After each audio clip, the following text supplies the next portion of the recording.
Hi, everyone.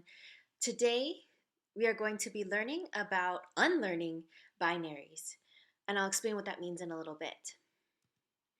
So, this course is a lot about seeing our common misconceptions that humans tend to have and how we need to unlearn those things, right? From this quote, it was saying, true education is about unlearning the things we think we know about the world we live in.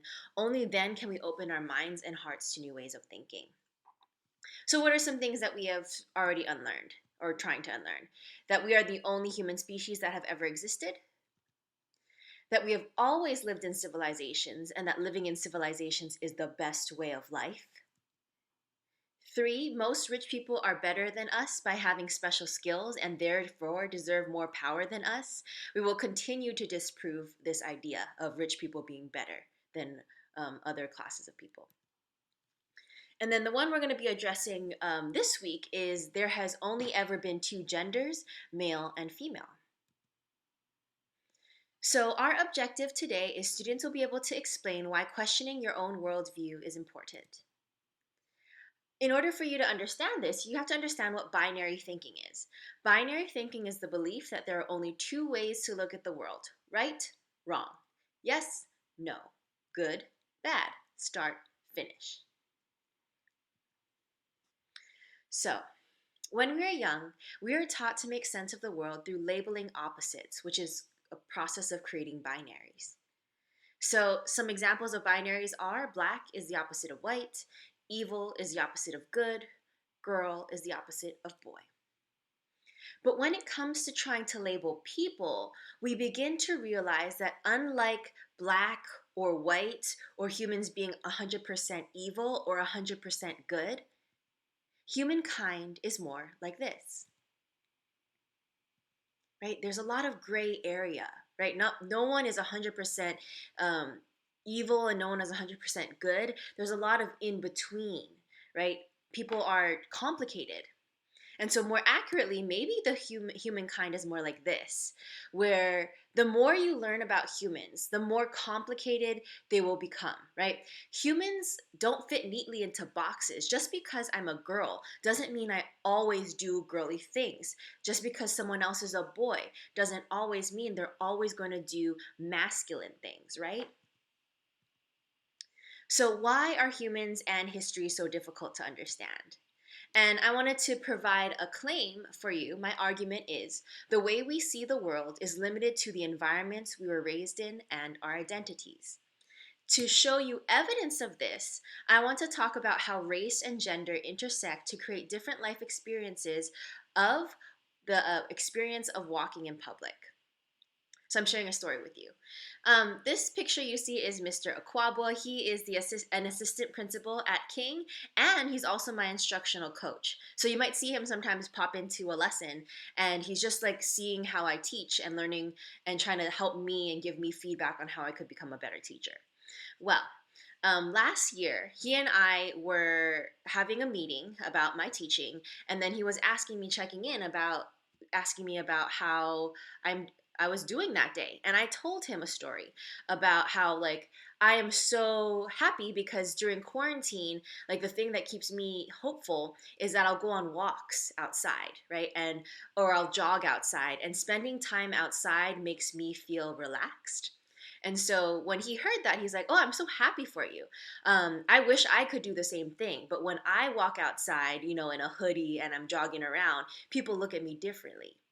And at first, I didn't get it really. And then I realized that um, a black man walking around in a neighborhood is going to be perceived differently than I am, right? We've already had instances or heard instances of police brutality. And like there was a white former police officer that literally shot a black man, for Ahmaud Arbery for jogging in his own in a neighborhood, right? And so this is just one example of something that I didn't even realize was a problem because it didn't affect me. Like when he goes out, he has to worry about being perceived as a threat just because he's a black man. And he has to worry about what he's wearing and how people like keep his distance from people. Um, so I can walk around in public, But the difference is, I also have some fears walking around in public when it's at night and when I'm alone. So I wanted to share a story with you that I studied when I was in my going to be in my senior year in college, and when I got off the bus in Japan, a guy followed me. This older man, Japanese man, followed me, and he started talking to me in Japanese, and then he grabbed my arm. And he grabbed it pretty hard.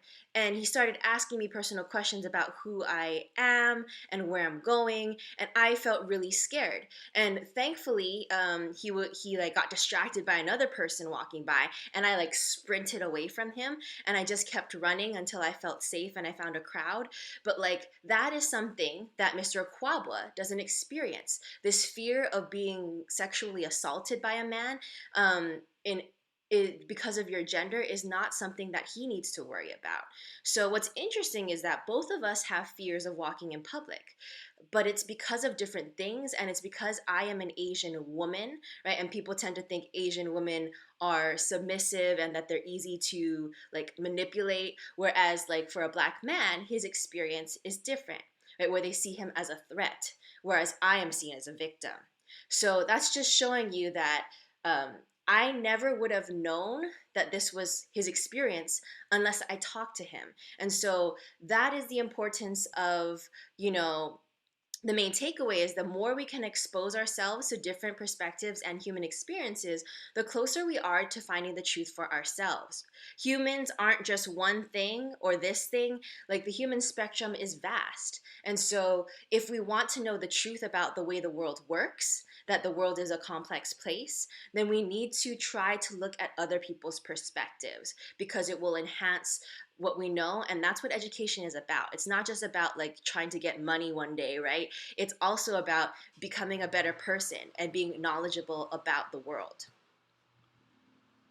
So the topic of this week is the rise of gender inequality. And I want to be upfront with you about my perspectives. So when I teach from a feminist perspective. A feminist believes in political, economic, personal, and social equality of the sexes. So I believe that men, women, and not gender non-binary people, right, should be treated equally in society. I also come from an LGBTQ rights perspective. I am someone who believes that people of all genders and sexualities have a right to live their lives free from discrimination and harassment. So, this is where I am coming from when I teach these lessons this week. You do not have to agree with me, right? But you do have to listen to my perspective, and I will listen to yours. That's how we grow. That's how become like knowledgeable people. So, just realize that. So, in today's class, you remember we learned that patriarchy or male dominance is literally man made. It is not natural, right? Hunter gatherers saw more gender equality than we do in modern day. So, patriarchy or male dominance was made by men, that means with women's help, right, we can create a world with more gender equality. Next class, we are going to unlearn this idea that there are only two genders, male and female. And I'm going to expose you that there are cultures around the world and throughout history that have believed in a third or multiple other genders. So I want you to be ready for that discussion and to be really open-minded to seeing the different ways that people live their lives. So the last thing you're going to do for today, the homework, is to do your check for understanding. And so you're going to either answer one of these questions. Number one, why is binary thinking an insufficient way to understand humanity? Or you can answer number two, why is it important to question the way you look at the world? I'll be honest with you, number one is harder. That's why there's a little crown on it. So just remember, binary thinking is this idea that there's only two ways of doing something, right? Good, evil, um, male, female, like there's only two ways of looking at things. And so that one you could answer, or if that one's you're struggling with that one, you can answer number two instead. Why is it important to question the way you look at the world? All right, that's it. Thank you.